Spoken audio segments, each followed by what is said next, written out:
Assalamualaikum warahmatullahi wabarakatuh. Salam sejahtera untuk kita semua. Sehat selalu.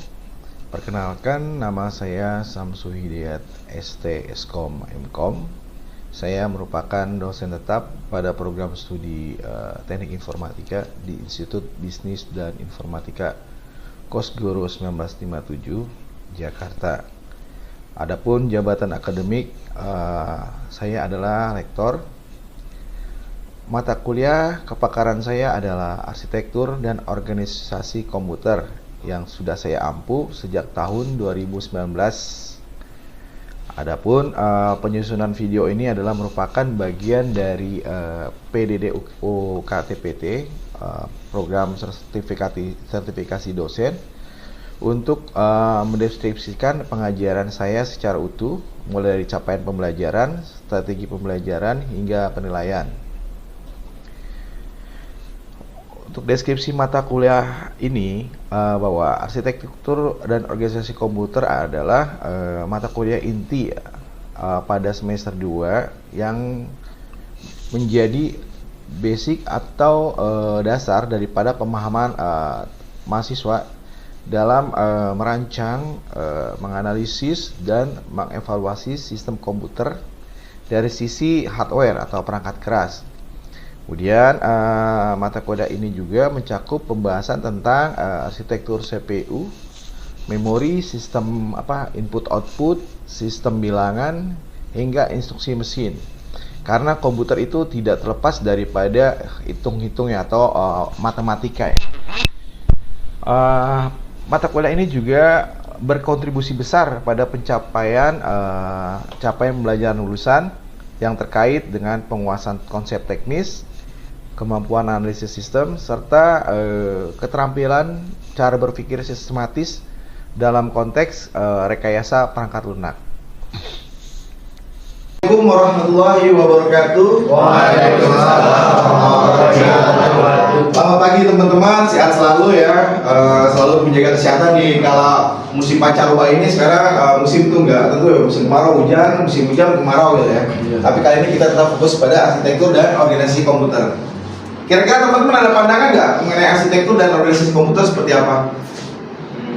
Tapi pasti kalian udah sering mendengarnya tuh arsitektur dan komputer ya. Organisasi mungkin kalau yang ada yang di kalau di SI itu organisasinya MSISCO. Oh, bukan HIMIF ya, HIMIF itu informatika ya. Oke, pasti udah kebayang tuh arsitektur seperti apa, yaitu struktur gitu kan. Kalau organisasi ya mengorganis dari beberapa komponen-komponen, diorganisasi seperti apa. Komputer teman-teman udah tahu kan? Ya, komputer. Komputer berasal dari compute gitu kan, menghitung, alat hitung kan. Kenapa komputer jadi alat hitung ya? Karena itu ya, dia terdiri dari biner gitu kan, 0 dan 1 ya. Setiap actionnya itu pasti 0 dan 1, ya tidak, ya tidak. Jadi kalau kalian menjalin suatu hubungan, kalian harus dengan berbasis komputer. Ya kalau tidak, gitu, jangan abu-abu atau PHP gitu kan. Oke. Kita masuk kepada materi. Sebenarnya komputer itu apa sih? Terus bagaimana program itu bisa dijalankan oleh komputer gitu kan? Daripada definisi si komputer tugasnya gitu. Lalu bagaimana program secara internal disimpan dalam komputer? Teman-teman tahu nggak? Biasanya program disimpan di mana dalam komputer? Kalau misalnya untuk setelah eksekusi di log, kemudian program itu atau data tersebut disimpan di mana? Di itu database, tapi database itu ujungnya kan hard disk gitu, ke hardware gitu kan. Tapi kalau untuk penyimpanan sementara untuk dipakai untuk proses itu sebelum ke prosesor itu biasanya gimana? Oke, jago ya. Oke, bisa makan nasi uduk ya tadi ya. Kemudian bagaimana variabel disimpan secara internal, kemudian bagaimana juga nilai tersebut, value yang ada pada data yang kita proses itu secara internal. Terus bagaimana komputer mengimplementasikan operasi logika, aritmatik, dan relasional. Karena pada teman-teman ketahui adalah bahwa komputer itu adalah matematik ya. Segala menganalisis masalah sehingga mudah dikelola, berfokus pada level tertentu. Contohnya misalnya menurut orang awam gitu atau tukang jamu gitu kan nggak mungkin tahu banget detail tentang komputer gitu. Bahwa komputer itu komputer itu buat ngeprint gitu kan. Komputer itu buat sosmed gitu kan, buat membantu untuk tugas-tugas mereka. Kalau menurut kalian biasanya komputer itu sebagai kalian tuh saya anggap udah expert lah ya. Komputer itu definisinya alat apa sih? Oh kamu lagi apa kayak lagi seneng nih, besok libur gitu kan? Komputer PSJ ya? Komputer ya alat membantu, alat yang udah canggih teknologi untuk membantu kita nyari informasi. Iya, oke. Terus kalau misalnya informasi yang dikelola secara komputer disebut apa tuh? Biasanya setiap informasi yang dikelola dengan komputer itu apa namanya? Sistem Informasi ya, tapi nanti semuanya judulnya ujungnya ada teknologi digital. Semua yang ada diolah di komputer ada digitalisasi gitu kan. Oke, terima kasih Mbak. Siapa namanya tadi? Safa, wih. Keren kayak apa kayak film-film sinetron gitu ya, Safa dan Marwa ya. Salah ya? Salah ya? ini Safa. Oh iya.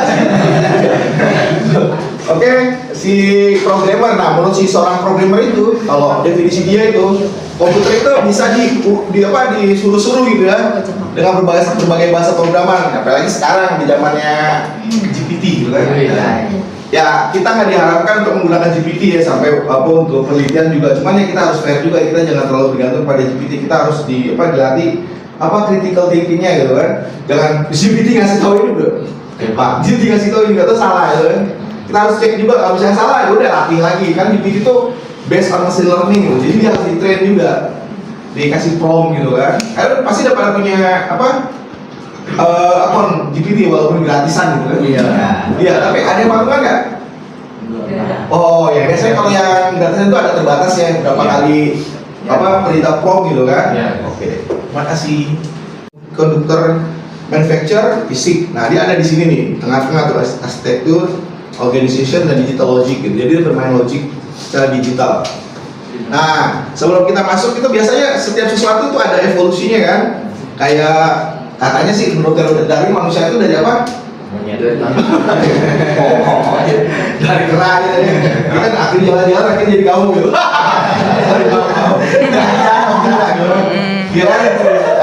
Itu tergantung ya, itu secara sains. Cuman kalau kita beragama kita tahu kita berasal dari mana gitu kan.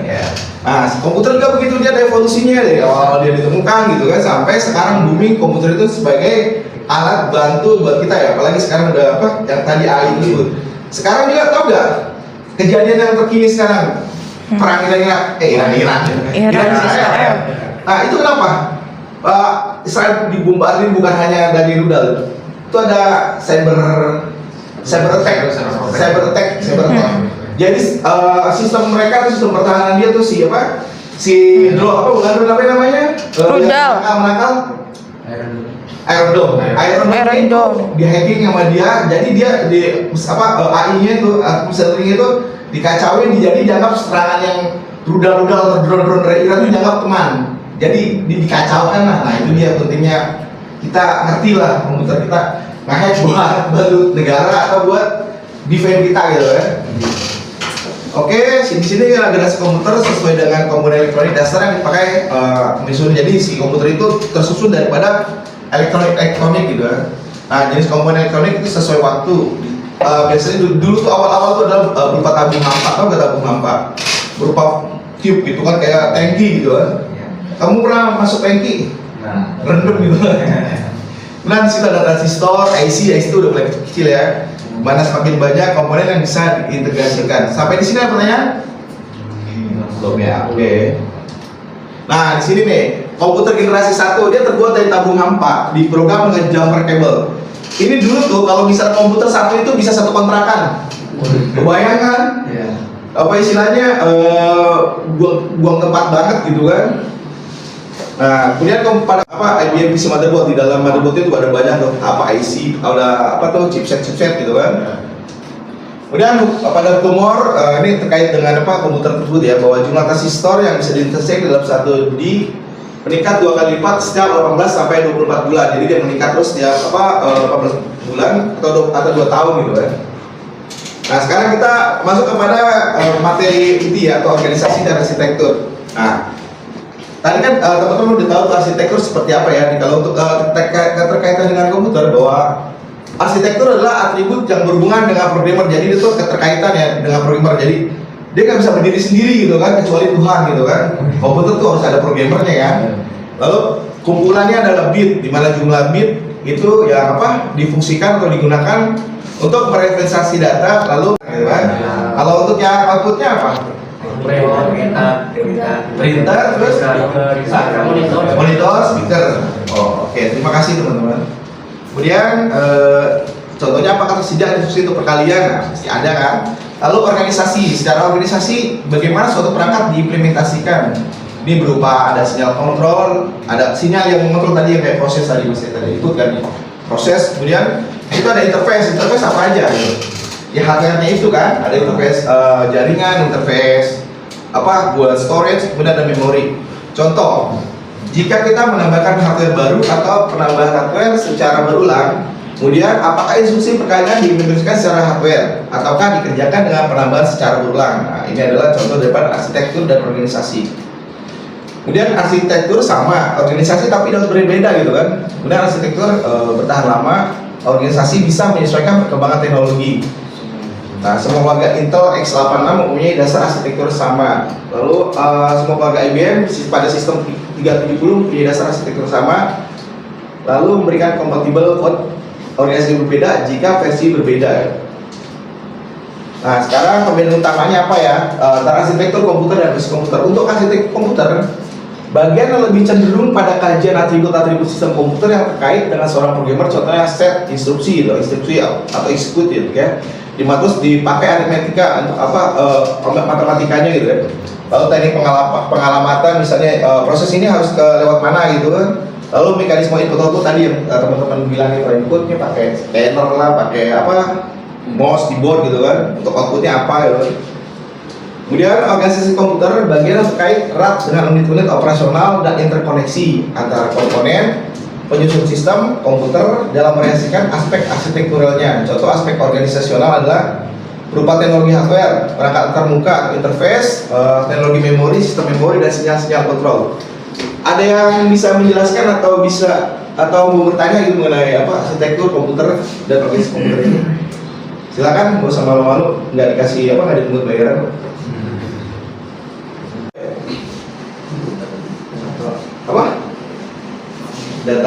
Data asalnya itu dari mana sih?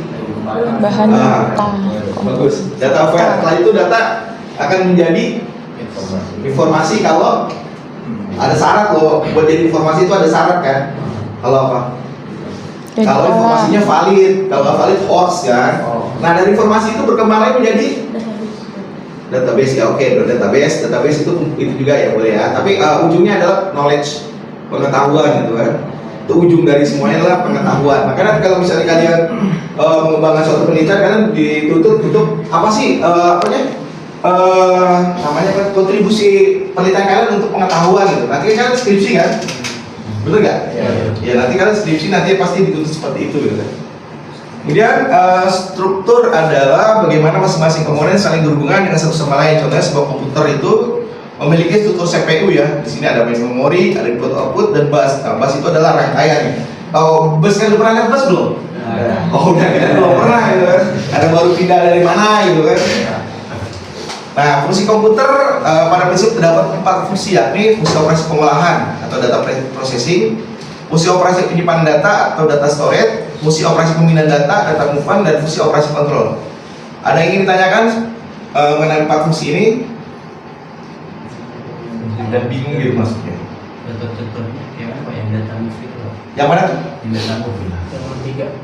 Data movement ya pindah data, copy data, pindah data gitu kan, fungsi data, fungsi operasi pemindahan data, misalnya data dari folder ini atau dari komputer ini komputer lain itu masuk juga kan, kayak data jaringan atau lokal gitu macam. Kalian belajar jaringan juga kan? Ada ya? Dapat ya jaringan ya? Oke, lanjut ya. Nah, komputer harus dapat memproses atau mengolah data. Di sini merepresentasi atau menggambarkan data itu bisa bermacam-macam ya, tetapi nantinya data harus disesuaikan dengan mesin pemprosesnya dalam mengolah data. Lalu komputer memerlukan unit penyimpanan sehingga diperlukan suatu fungsi penyimpanan. Tetap semangat ya, jangan menyerah ya. Semoga apa yang kalian cita-citakan tercapai demi mencerdaskan kehidupan bangsa. Assalamualaikum warahmatullahi wabarakatuh.